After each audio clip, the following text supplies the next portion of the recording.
Aqui estamos mais uma vez, saudamos cada um de vós, desejamos que estejam bem e cá estamos em mais um episódio neste que é o seu programa Mentes que Sentem. É sempre com muita alegria que nos encontramos, agradecemos a Deus por este privilégio e agradecemos também a cada um de vós, conforme nos vamos encontrando, ou nos vão escrevendo, ou telefonando, pelo vosso incentivo e por apreciarem estes momentos que aqui passamos, e damos graças a Deus por poder ser instrumentos nas suas mãos para poder trazer algum conhecimento, alguma informação que lhe faça bem a si ou a algum querido que ama. Com certeza que neste programa nós temos sempre a presença da doutora Cristina Dias. Cristina, obrigada uma vez mais esta semana pela tua presença. Obrigada, Milu. Mais uma vez é bom estar aqui contigo e consigo que nos acompanha. Amém. Cristina, nós já tivemos nos outros episódios momentos para irmos falando sobre a questão da perda. Esta perda que se transforma, portanto, num processo de luto, temos falado sobre isso, e por ser algo tão transversal a todos e ao mesmo tempo tão individual, porque é uma coisa tão pessoal, nós vamos continuar a falar um pouquinho mais sobre este assunto que eu acho que é bastante pertinente. Há pessoas, Cristina, que por vezes têm este desabafo de dizerem que não estão a lidar muito bem com a perda. E eu gostava de perguntar se isto faz sentido, ou seja, como é que nós poderemos realmente lidar com este processo do luto?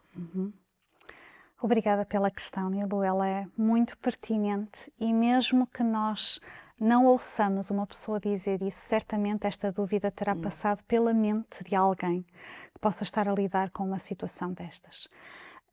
E a pergunta que eu colocaria era, afinal, o que é lidar bem com uma perda? Não é? Porque não existe um manual, não existe alguma linha orientadora que nos diga que se lida com a perda daquela forma. Tal como tu própria disseste, é um processo altamente individualizado.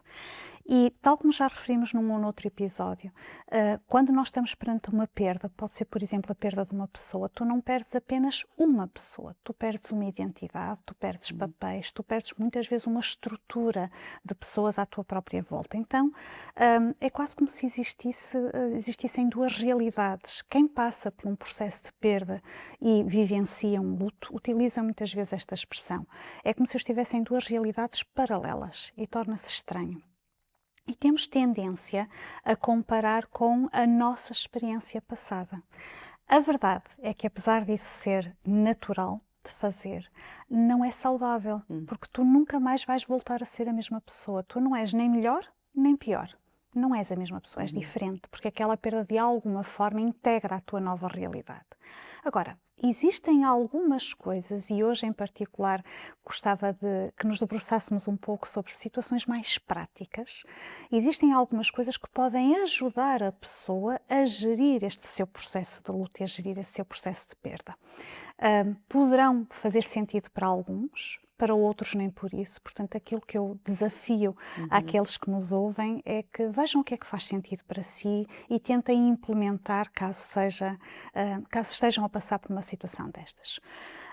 Uma das recomendações que é dada para tu poderes atravessar o luto de forma saudável é tu, se tiveres condições, participares nos rituais fúnebres. Há pessoas que não têm condições emocionais para o fazer e não estamos a dizer que é obrigatório. Mas se tu tiveres condições que te permitam fazê-lo, é um momento importante, porque é um momento de transição. É um momento em que tu tens não só o apoio de outros, mas também quebras ali uma espécie de vínculo, há uma marca que te diz, quase como se chegássemos àquelas cidades e disséssemos aqui é o quilómetro zero. Portanto, eu tenho uma nova realidade em relação à qual tenho que integrar. Temos falado várias vezes sobre esta questão do reconhecimento das emoções. É também algo importante. E o que é reconhecer as emoções? Pode parecer algo muito artificial e é uma coisa tão simples como admitir que não estás bem. Portanto, se tu estás triste, não suprimas essa tristeza, não tentes fazer de conta que não estás triste. Se estás zangada, se estás aborrecida, se estás com raiva, se estás apática, lembra-te que isso faz parte deste processo também. Uma coisa que é extremamente importante é permitir que o outro te ajude e te ajude em tarefas básicas. Não é incomum, sobretudo nos primeiros tempos, a pessoa que está a vivenciar uma perda estar perdida. E desculpa a repetição da palavra. Muitas vezes perguntam: o que é que tu precisas? A própria pessoa não sabe. Está perdida neste contexto. Então, ter alguém que te possa ajudar em coisas como tarefas domésticas, como dizer: é preciso ir buscar os teus filhos, precisas que te faça uma compra, precisas que te ajude a organizar as coisas em relação às contas, tudo isto é importante e poderá ajudar. Agora, quem está a vivenciar o processo de luto, muitas vezes olha para isto quase como um processo de ineficácia da sua própria parte. Eu conseguia fazer isto e agora não consigo. Não é uma questão de conseguir ou deixar de conseguir, é uma questão de como é que poderemos tornar um processo que já é de si difícil um pouco mais leve para ti. Outra questão que também é importante se tu estás a passar por um processo de luto é tu dares feedback quando houve alguma coisa que te ajudou. A pessoa tem tendência a isolar-se. Aquilo que nós dizemos é: tenta não te isolar excessivamente. Procura alguém da tua confiança, se for necessário procura ajuda especializada, mas quando tens algo que alguém fez, que fez a diferença, nem que seja de uma forma muito simples, dá esse feedback à pessoa, porque isso dá uma linha orientadora aos outros. Estou a conseguir fazer a diferença ou não? Poderei ou não ajudar de outra maneira? É também importante o autocuidado. O que é isto do autocuidado? Muitas vezes a pessoa está, como eu dizia anteriormente, perdida e acaba por ser negligente com o cuidado para consigo própria. Nós já tivemos a oportunidade de ver em episódios anteriores, por exemplo, relacionados com a depressão, a importância que o autocuidado tem, a questão da alimentação, a questão do sono, o sono é fundamental, a questão do exercício físico, portanto, começar a ter cuidado, a higiene, exatamente, começar a fazer esforço, tudo isto vai exigir esforço, mas fazer um esforço que não tem a ver com o fato de estarmos a ultrapassar apenas a perda, mas estarmos a introduzir alguma normalidade à nossa situação e o nosso cérebro precisa disso para o processo de recuperação também. Há uma outra coisa que te pode ajudar a lidar com esta questão do processo de luto, mas esta é amplamente pessoal. E aqui eu não quero ferir suscetibilidades, portanto, cada qual é que vai ponderar se faz sentido ou não. Vamos imaginar que tiveste a perda de alguém. As coisas não são a pessoa.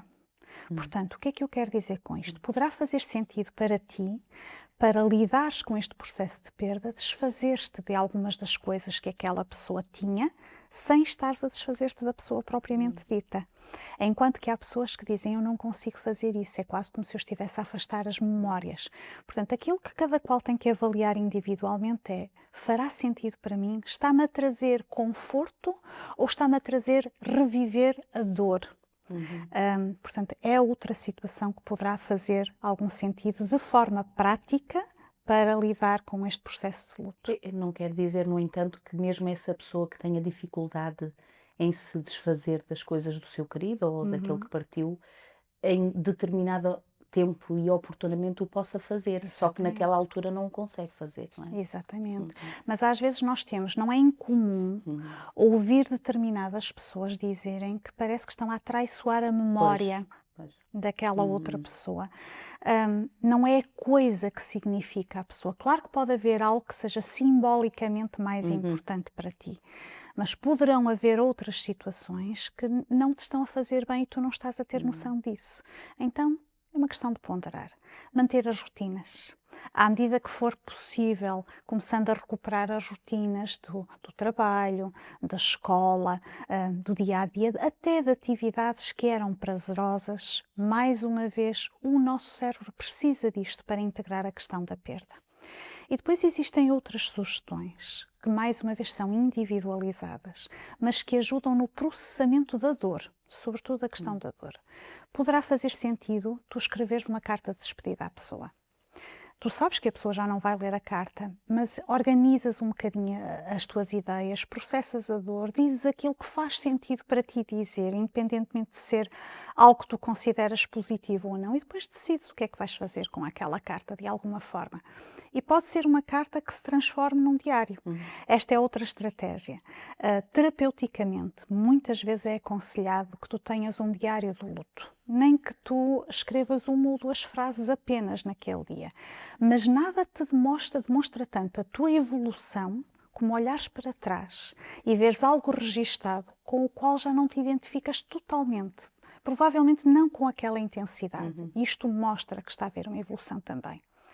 Há pessoas que têm formas de expressar através de outro tipo de criatividade. Há pessoas para quem, por exemplo, compor uma música poderá fazer sentido. E aqui eu gostava de trazer um exemplo amplamente conhecido. Aquele músico Eric Clapton. Isso. Pronto, ele tem uma das suas músicas mais famosas, chamada Tears in Heaven, foi composta exatamente num processo destes. Foi quando ele perdeu o seu filho com a idade de 4 anos, portanto. E ele processou, foi uma das formas que encontrou para processar. Portanto, aqui não estamos a dizer que há formas corretas ou incorretas, há formas individualizadas. Há situações ou há pessoas para quem, por exemplo, visitar um lugar simbólico que tinha importância para essas pessoas é importante. Recordo-me que recentemente tivemos a situação de um amigo que faleceu. A família optou por cremar esse amigo e depois foram a um lugar. Eles e os amigos mais próximos, a família e os amigos mais próximos, a um lugar que era especial. Para de alguma forma fazer uma homenagem simbólica. Pode ser também uma maneira de te ajudar a lidar com este processo. Há situações. O facto de nós nos sentirmos úteis traz-nos muito equilíbrio a nível mental, a nível emocional. E às vezes, quando nós perdemos alguém, parece que perdemos um senso de propósito. Ou utilidade. Ou de utilidade, exatamente. O fato de tu, por exemplo, fazeres voluntariado, o fato de doares para uma determinada instituição, o fato de, olha, o velho adágio, plantares uma árvore, portanto, fazeres algo em memória de, mas que te dá um sentido de utilidade novamente e que estou a fazer algo que contribui para a memória desta pessoa e para a minha gestão da dor. Procurar, eventualmente, grupos de apoio. Numa primeira fase, a pessoa pode não estar disponível para falar sobre isso, falar sobre a sua perda, mas a verdade é que, num segundo momento, o apoio de um grupo que tem lidado com a mesma situação pode fazer a diferença de forma significativa.